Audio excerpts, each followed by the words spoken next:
Everyone ఒక wonderful న్యూస్ని మీ ముందుకు తీసుకొస్తున్నాను. ఇండియన్ ఎకానమీ భారతదేశం యొక్క ఆర్థిక వ్యవస్థ చాలా స్పీడ్గా వేగంగా దూసుకుపోతుంది.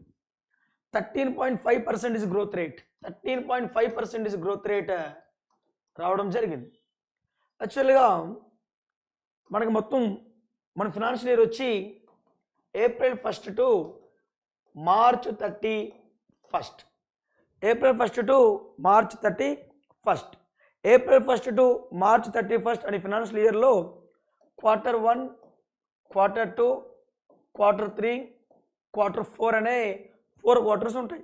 సో ఇక్కడ మొత్తం 12 నెలలు, 12 నెలలని 4 భాగాలు చేస్తే ఒక్కొక్క క్వార్టర్లో 3 మంత్స్ ఉంటుంది. So first quarter April, May, June, second quarter July, August, September, third quarter October, November, December, fourth quarter January, February, March అని 4 క్వార్టర్స్ ఉంటాయి. ఈ 4 క్వార్టర్స్ యొక్క ఆన్ అండ్ యావరేజ్ ఎంతైతే వచ్చిందో, ఈ 4 క్వార్టర్స్ యొక్క ఆన్ and average gross domestic product growth rate ఎంతైతే వచ్చిందో అదే national income growth rate. So ఇప్పుడు చూడండి, క్వార్టర్ వన్కి సంబంధించి 13.5% గ్రోత్ వచ్చింది. ఇండియన్ ఎకానమీ చాలా స్పీడ్గా దూసుకుపోతుంది. ఎకానమీ వైపు ఇండియన్ ఎకానమీ చాలా స్పీడ్గా అగ్రెసివ్గా ఎకానమీలోకి దూసుకొని వెళ్తుంది. అయితే ఇప్పుడు ఈ 13.5% రావడం మన ఇండియన్స్ అందరికీ కూడా గుడ్ న్యూస్గానే చెప్పొచ్చు. వన్ మోర్ థింగ్ ఏంటంటే, ఈ 13.5% తీసుకోవడంతో మనం ఈరోజు బ్రిటన్ కంట్రీని క్రాస్ చేసి మనం 5th ప్లేస్లోకి వెళ్ళాం. సో డౌట్ లేదు, ఫస్ట్ ప్లేస్లో అమెరికా, సెకండ్ ప్లేస్లో చైనా, మరి కొద్ది సంవత్సరాల్లోనే 3rd ప్లేస్లోకి ఇండియా వెళ్తుంది. క్లియర్? ఇప్పుడు ఒకసారి చూడండి, ఇప్పుడు బ్రిటన్ని అధిగమించాం. 5వ అతిపెద్ద ఆర్థిక వ్యవస్థగా భారత్. 5వ అతిపెద్ద ఆర్థిక వ్యవస్థగా భారత్. ఇదే 10 సంవత్సరాల క్రితం 11వ స్థానంలో ఉన్న ఇండియా ఈరోజు 5వ స్థానానికి వచ్చింది. ఫస్ట్ ప్లేస్లో యుఎస్, సెకండ్ ప్లేస్లో చైనా, 3rd ప్లేస్లో జపాన్, 4th ప్లేస్లో జర్మనీ, 5th ప్లేస్లో ఇండియా. సో మరి ఇండియా 5th ప్లేస్లోకి వచ్చింది. మన ఇండియా $3.5 బిలియన్ వరల్డ్ లార్జెస్ట్ ఎకానమీలో మనం 5th ప్లేస్లో ఉన్నాం. మొన్నటి వరకు 6th ప్లేస్లో ఉండేవాళ్ళము. 5th ప్లేస్లో బ్రిటన్ ఉండేది. మనం ఇప్పుడు ఆ బ్రిటన్ యూకేని క్రాస్ చేసుకొని బ్రిటన్ని 6th పంపించాము, మనం 5th వచ్చాం. సో ఒకసారి ఆలోచన చేస్తే 2029 నాటికల్లా మనం 3rd ప్లేస్లో ఉంటాం. 2029 నాటికల్లా ఇదే స్పీడ్, ఇదే వేగంతో మనం దూసుకొని పోతే 2029 నాటికల్లా మనమే 3rd ప్లేస్లో ఉంటాం. యాక్చువల్గా ఒకసారి చూసుకుంటే 2000 ఇదే గ్రోత్ కంటిన్యూ అయితే 2027 నాటికి జర్మనీ క్రాస్ చేస్తాం, 2029 నాటికి జపాన్ క్రాస్ చేస్తాం.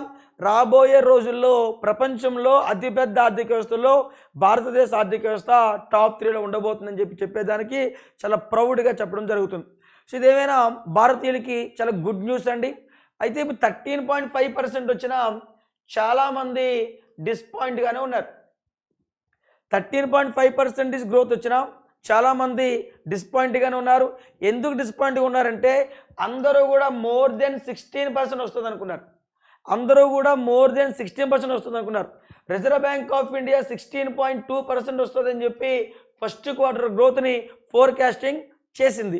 బట్ 13.5 రావడంతో మనం కొంచెం డిసప్పాయింట్లో ఉన్నాం. అయినప్పటికీ ఇది మంచి గ్రోతే. చైనాతో పోల్చుకుంటే, అమెరికాతో పోల్చుకుంటే, యూకేతో పోల్చుకుంటే, వీరు ఏ దేశాలతో పోల్చుకున్నా ఇది మనకి మంచి న్యూస్గానే చెప్పొచ్చు.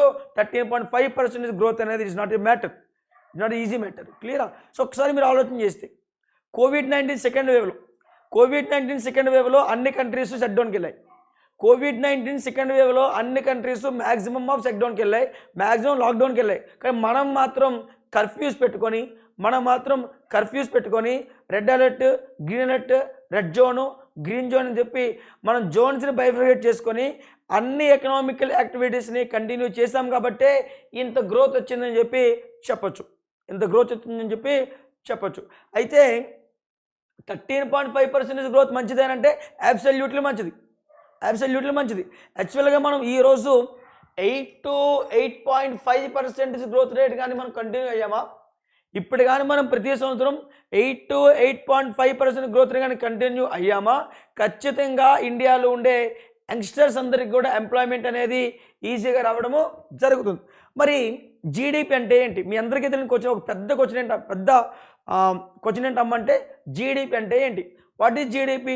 మనం అందరం కలిపి, నువ్వు నేను, ఇంట్లో ఉండే మా నాయన, మా అమ్మ, మా మామయ్యలు, మా అత్తయ్యలు, మీ అక్కలు, మీ చెల్లెళ్ళు, మన స్టూడెంట్స్, మనందరం కూడా ఏదైతే కలిసి సంపాదిస్తున్నామో 1 ఇయర్లో మన అందరం కలిపి సంపాదించినటువంటిదే జీడిపి అవుతుంది. ఇప్పుడు నేను క్లాస్ చెప్తున్నాను, నేను చెప్పే క్లాస్ జీడిపిలో అవుతుంది.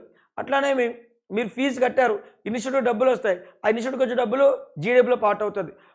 హోటల్ రెస్టారెంట్ వాడు ఈరోజు హ్యాపీగా లాభాలు సంపాదిస్తున్నాడు, వాడికి వచ్చే డబ్బు జీడిపిలో పార్ట్ అవుతుంది. అంటే మనందరం కూడా సర్వీసెస్ని కానీ గూడ్స్ని కానీ ప్రొడ్యూస్ చేస్తే, మనందరం కూడా సర్వీసెస్ని కానీ గూడ్స్ని కానీ ప్రొడ్యూస్ చేస్తే అది మొత్తం కూడా జీడిపిలో పార్టే. మళ్ళీ దొంగతనాలు చేస్తేనో, బెట్టింగ్లు వేస్తేనో, మోసాలు చేస్తేనో, లంచాలు తీసుకుంటేనో అవి ఎట్టి పరిస్థితుల్లో జీడిపిలో పార్ట్ కాదు. కానీ మనందరం కూడా కష్టపడి ఉద్యోగాలు చేసి మనం కానీ తీసుకొని వచ్చి డబ్బు సంపాదించామా, అది మనందరి యొక్క ఇన్కమ్.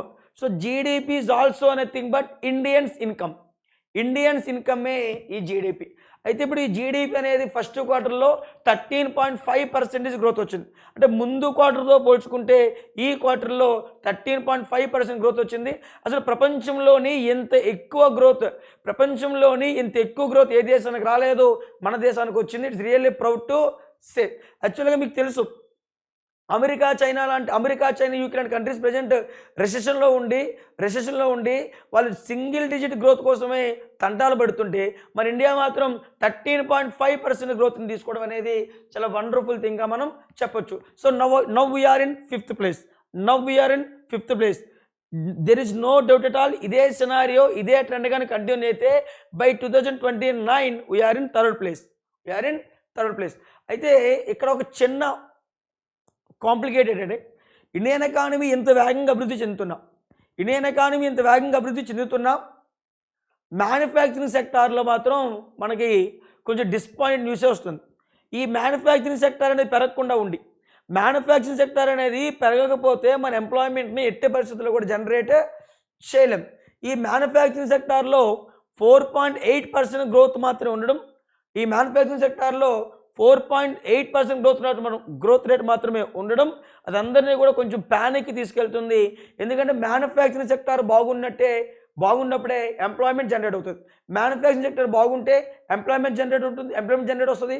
ఆ గూడ్స్ని మనం వస్తాయి కాబట్టి టైర్ అండ్ గూడ్స్ని మనం అబ్రాడ్ కంట్రీకి పంపించవచ్చు. మన అబ్రాడ్ కంట్రీకి పంపిస్తే అప్పుడు మన కరెన్సీ వాల్యూకి డెఫినెట్గా ఇంక్రీజ్ అవ్వడం జరుగుతుంది. సో ఇది మొత్తం జరగాలి అంటే మ్యానుఫ్యాక్చరింగ్ సెక్టార్ అనేది కొంచెం ఈ మధ్య డౌన్ఫాల్లో ఉంది, అది కొంచెం తక్కువ గ్రోత్ని ఇస్తుంది. అదొక చిన్న డిసప్పాయింటెడ్ న్యూస్. సర్వీస్ సెక్టార్ అయితే మాత్రం స్పీడ్గా దూసుకుపోతుంది. అసలు ఎంత అద్భుతమైన న్యూస్కి కారణం ఏంటమ్మంటే కోవిడ్-19 సెకండ్ వేవ్లో మ్యాక్సిమమ్ పెద్ద కంట్రీస్ అన్నీ కూడా షట్డౌన్కి వెళ్ళాయి.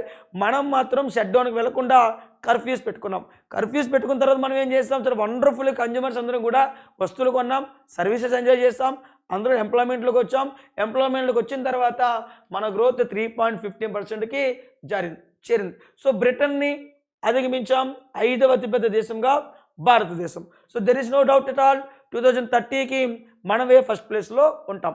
ఒక్కసారి స్ట్రాంగ్ సో బై సర్వీసెస్. యాక్చువల్గా 2022-23 ఫినాన్షియల్ ఇయర్లో మన గ్రోత్ రేట్ 3.5% వస్తే 2021-22 ఫస్ట్ క్వార్టర్లో మన గ్రోత్ రేట్ 20.1% వచ్చింది. అంటే అర్థం ఏంటి? కంపేరిటివ్లీ లాస్ట్ క్వార్టర్ చూడండి, లాస్ట్ ఫినాన్షియల్ ఇయర్లో 20.1% గ్రోత్ రేట్ రావడము జరిగింది. ఇప్పుడు 13.5% వచ్చింది. అట్లానే 2020-21 ఎగ్జాక్ట్లీ 2020-21 COVID-19 టైంలో మనం -23.8కి వెళ్ళాం. మనం -23.8కి వెళ్ళాం. అంటే 2020-21లో మనం కిందన పడ్డాం, తర్వాత పైకి వెళ్ళడం జరిగింది. అందుకే మన economy V shape recovery economy. అయితే ఈ గ్రోత్లో సర్వీస్ సెక్టర్ వండర్ఫుల్ గ్రోత్ ఇవ్వడం అనేది, ఈ గ్రోత్లో సర్వీస్ సెక్టర్ వండర్ఫుల్ గ్రోత్ ఇవ్వడం అనేది చాలా అద్భుతమైన పరిణామంగా మనం చెప్పుకోవచ్చు. సో ప్రపంచంలో ఇండియా దూసుకుపోతుంది, ప్రపంచ ఆర్థిక వ్యవస్థలో ఇండియా ఆర్థిక వ్యవస్థ దూసుకుపోతుంది. 13.5% గ్రోత్ రేట్తో ప్రపంచంలో ఏ దేశము కూడా ఇవ్వలేనటువంటి 13.5% గ్రోత్ రేట్తో ప్రపంచంలో ఏ దేశంలో ఇవ్వలేని గ్రోత్ని మన భారతదేశం ఇవ్వడము ఒక సగటు భారతీయుడిగా ఒక గుడ్ న్యూస్గానే మనం చెప్పచ్చు.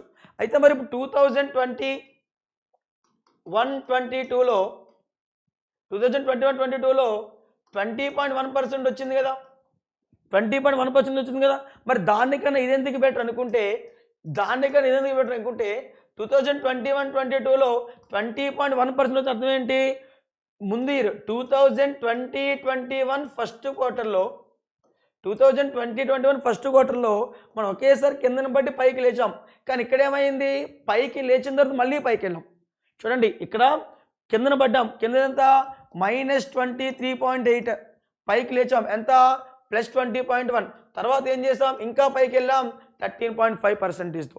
సో ప్రెసెంట్ ఇండియన్ ఎకానమీ దూసుకొని వెళ్తుంది. ప్రపంచంలో ఈరోజు మనం 5th లార్జెస్ట్ ప్లేస్కి వెళ్ళాము.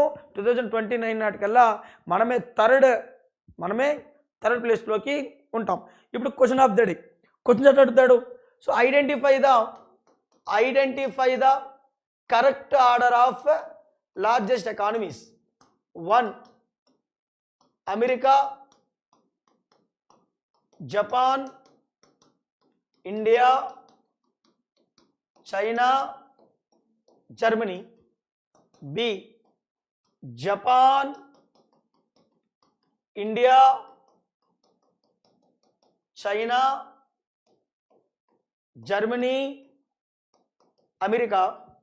C America, India, China, Japan, Germany. D America,